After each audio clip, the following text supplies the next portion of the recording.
Hi students, in this video we are going to talk about some problems that are different than the problems that you previously worked on.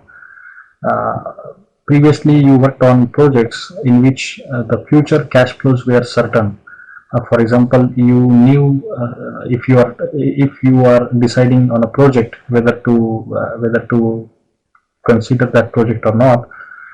Generally what we had given is we had given its future cash flows, whether there were benefits, there were cost, again its salvage value at the at the end of its life, its natural life. These numbers were given to us, and those numbers were they were certain number, they were certain numbers, they were deterministic, and we had to generally calculate the net present worth or the internal rate of return. So that was easy, right? But in most real life situations, the future benefits of a project are not certain. There are variations. For example, if you are working on a manufacturing project, you will not know the future cost, maintenance cost of a machine, and its salvage value. You don't know for sure most of the time, right? Because there are uncertainties.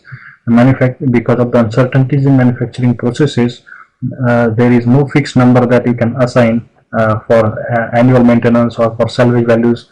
They can vary within a reasonable range. So today we are going to talk about how to work on this type of problem.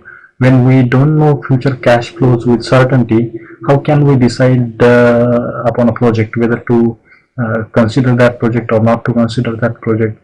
So this is what we are going to talk about today in the two example problems that I'm going to explain. Okay, so let's work on the first problem. I'm going to read this problem first so that we can understand it better, and then I will show you how to solve this. So let's read it. A manufacturing company is evaluating the purchase of a new robot. There are two robot choices. Robot A will cost $175,000 and robot B will cost $275,000. Right? So there are two robots, two options. The first robot is costing $175,000 and robot B is costing $275,000. Due to various uncertainties in manufacturing operations, the useful life of each robot is unknown. So in this particular case, we don't know the useful life of the robot. We may know the range, but we cannot say for sure that the robot A will last 20 years or 30 years because we don't know for sure. So the useful life of each robot is not known, but we have been given some probability values for the estimates of life of each robot. So we know some probability values, right? When we don't know things for sure, we generally use probability values. So let's look at the probability values given here. So we are looking at this table that is provided. Useful life in years in the first column, and there are four rows: 15 years, 25 years, 35 years, 45 years. So that means the robot A or robot B, they may last anywhere from 15 to 45 years, right? Depending on the uncertainties in manufacturing operations. So we need to find out what's the probability of each of the robot is having only 15 years as useful life. So those probability numbers are given in these two columns. As you can see here, robot A 0.1, 0.3 and so on and so forth. These are the probability values for robot A. Similarly, we have probability values for robot B, right? One more thing to note here is if you add these values, they should add up to 1, because we know with the probability 1 that a robot will last anywhere from 15 to 45 years. So there is a 100% chance that a robot will last somewhere in this range, right? So this should add up to 1. Same goes for robot B. The value should add up to 1. Now, so how can we read this?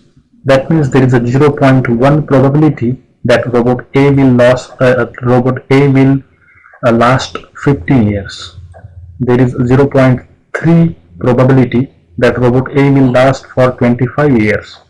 0.3 probability means there is a 30% chance that robot A will last for 25 years.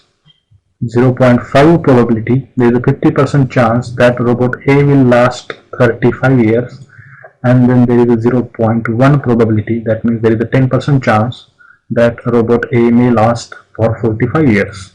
Same we can read about robot B. So we have this information generally in the as I said before, the problems that you worked on previously, these numbers we knew with a certainty. We were given a single number for useful life, right? But that was not very realistic. This problem is more realistic. So now what we have to answer is, we need to determine the expected life of each robot. So based on the probability values that are given to us, we need to find out the expected life.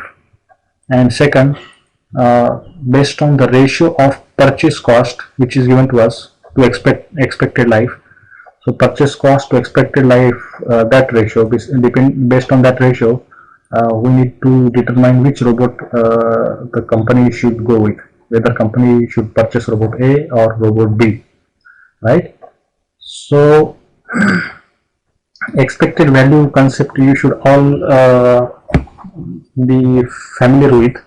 That is basically the average life based on the probability numbers given to us, and based on the useful life numbers given to us, we can calculate the expected life. That means expected is kind of an average number. So for robot A, the expected life is 15 multiplied by its probability 0.1, you can see here, plus 25 years multiplied by its probability, which is 0.3, plus 35 years multiplied by probability 0.5, plus 45 years multiplied by 0.1.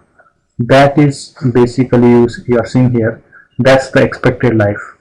So in such type of problems, when probability values are given, whether this is robot or some other project, and if you are asked to calculate the expected value, you now know how to calculate that. You basically multiply the number with its probability and add all those numbers weighted by their probability values, right?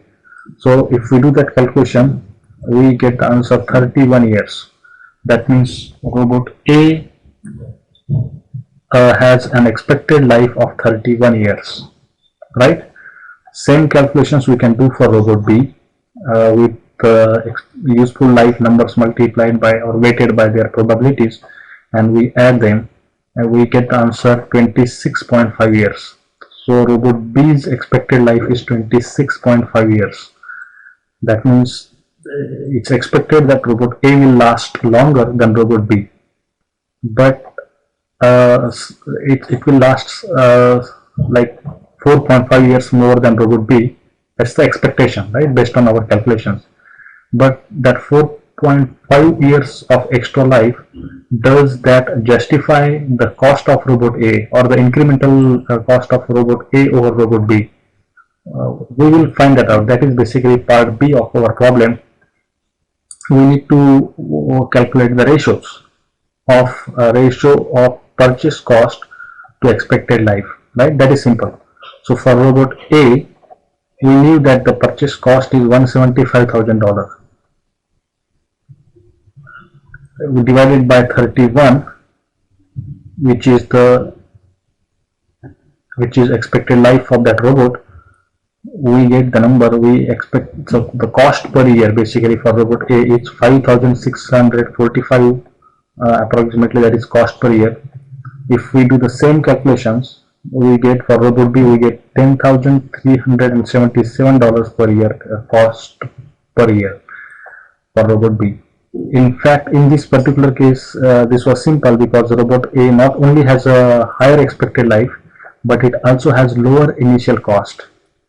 But in some other problems, you will find trade-offs. You will find robot A costly, or option A costly, but having a higher expected life, and option B less costly but having a lower expected life. Then this becomes more relevant. In this case, it was very easy. So based on that, what we can say is, since robot A's cost per year which is $5,645, is much less than the cost per year for robot B, so we will recommend robot A, right? So that was the easy answer. Now let's take a look at the next problem. This is also deals with the uncertainties in future events. So let's first read this problem. Crush Cola Company must purchase a bottle capping machine. So basically this particular company needs to purchase a bottle capping machine. The following is known about the machine and about possible cash flows. So we have been given some information in this table here, and we need to, based on that information, we need to decide, I guess, about the different options. So let's read the problem, then we can look at the table. The machine is expected to have a useful life of 10 years. So it's expected that the machine will last for 10 years, right? Crush has a MARR, which is minimum acceptable rate of return, or sometimes they call it minimum attractive rate of return, which is nothing but interest rate. Crush has a MARR of 6% interest rate. We need to determine the net present worth of the machine. Okay, so based on the numbers given in this table, we haven't looked at them yet, and based on the life of 10 years and interest rate of 6%, we need to determine the net present worth of the machine.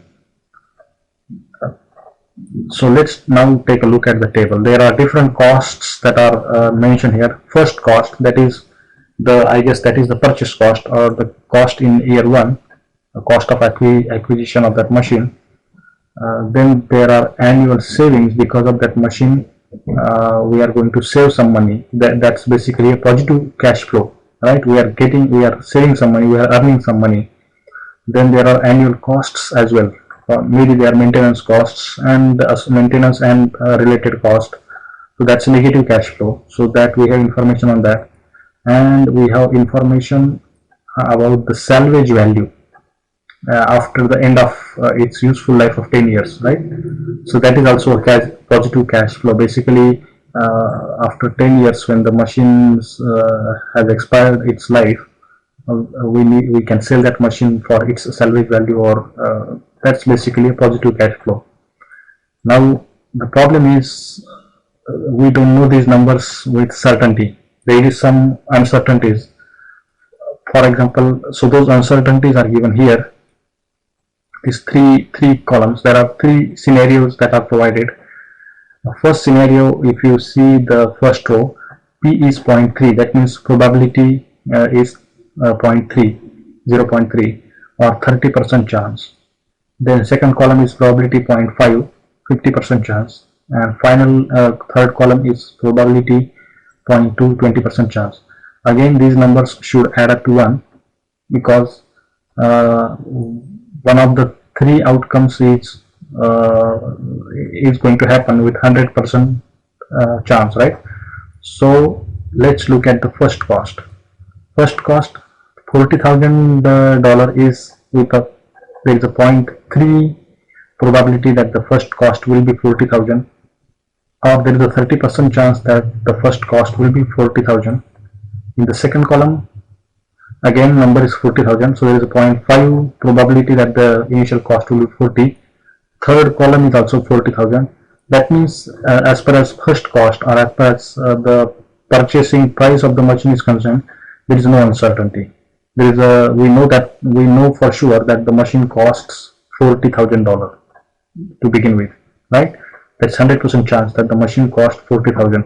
That makes sense, because generally when we want to buy a machine, we know its price for sure, right? We are not going to buy the machine after 10 years, so we should know the price of the machine this year.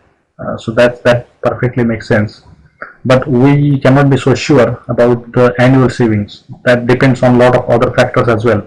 So there our probability values comes into picture. So second row, annual savings, which is a positive cash flow, $2,000, there is a 0.3 probability, or there is a 30% chance that the annual savings from this machine will be $2,000. There is a 50% chance, or 0.5 probability, that the annual savings will be 3,500. and so on and so forth, right? Annual cost also, they are not fixed.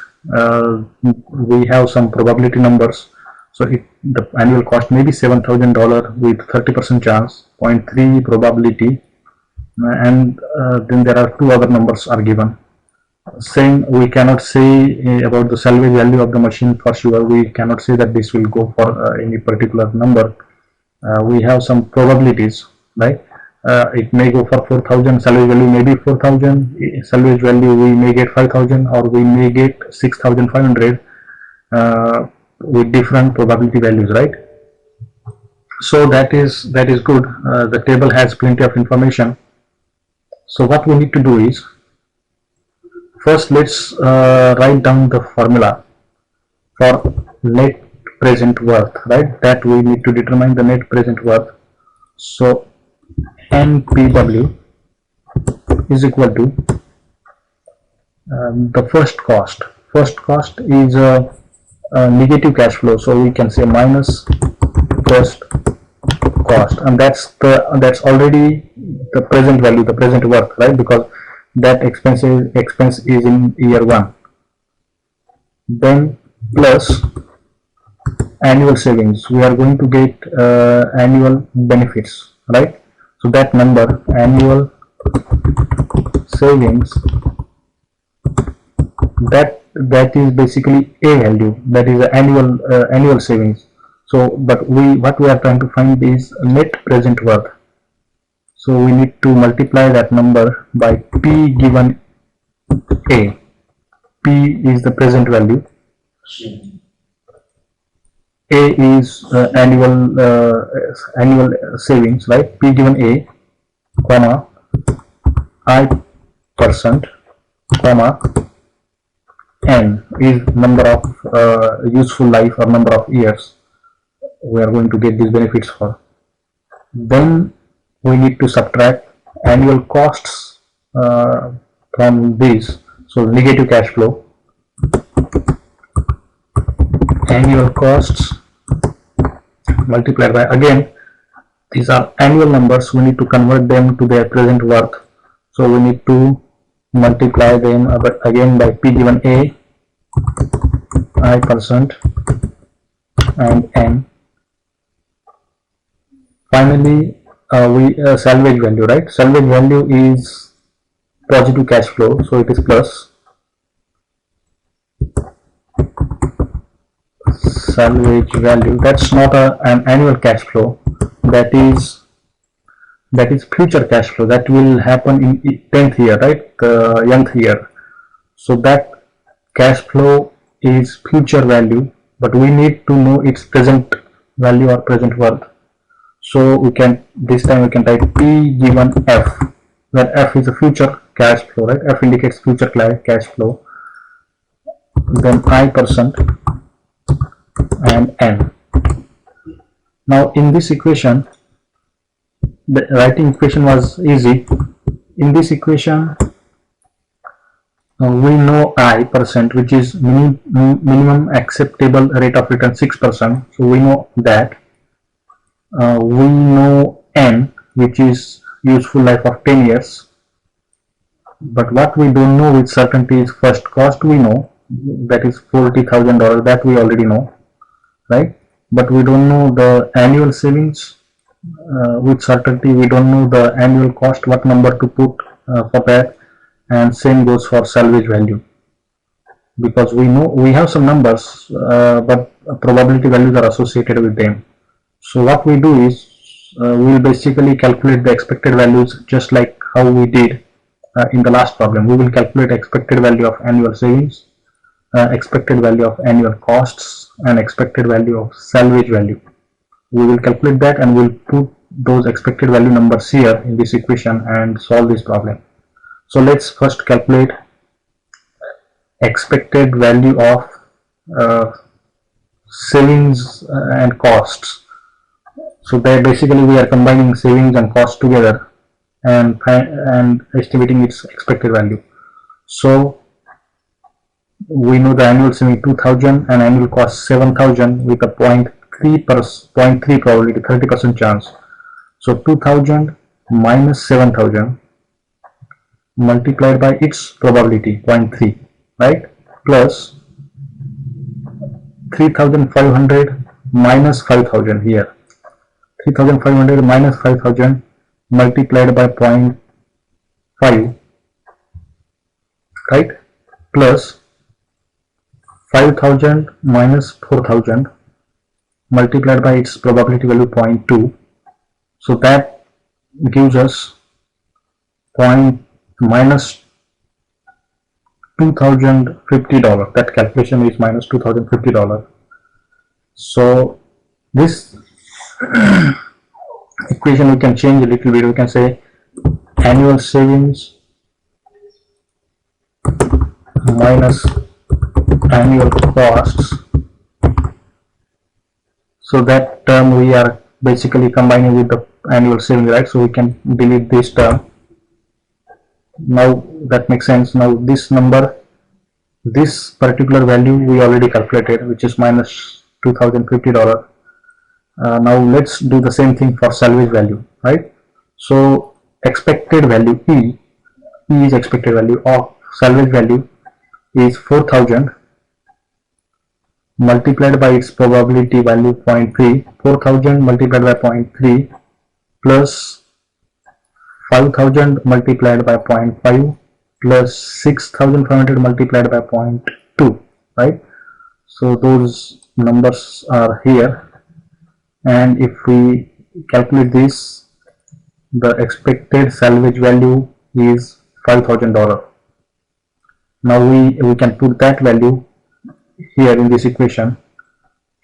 So we will put those values now. NPW, first cost is minus 40,000, negative cash flow. Since this number is negative, basically that is a negative cash flow, that is a negative net cash flow per year. So minus 2050, that is annual expense multiplied by P given A. We need to find out its present worth. So P given A at 6%, which is interest rate, and 10 is the number of years, right?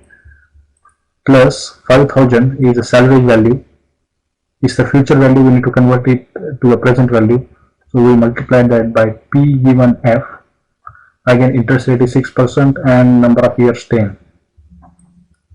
Now we can find these values P given A and P given F from the tables at the back of your book. So let's look at those tables. 6% interest rate table we need, right? So I'm going to look at the compound interest tables here. I'm going to go to the 6% interest rate table.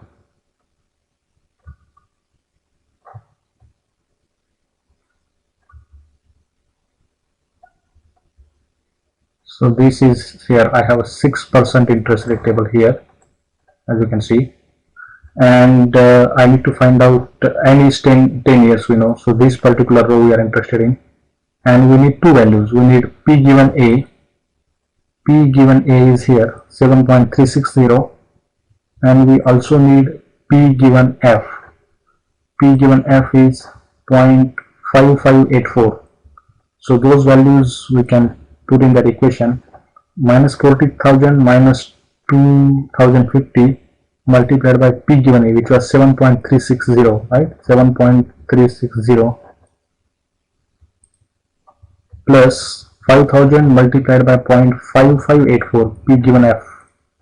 P given F 0.5584, and then we calculate this further. We will get the net present worth of minus $52,296 negative cash flow. That is the net present worth of this particular machine. So that's basically our final answer.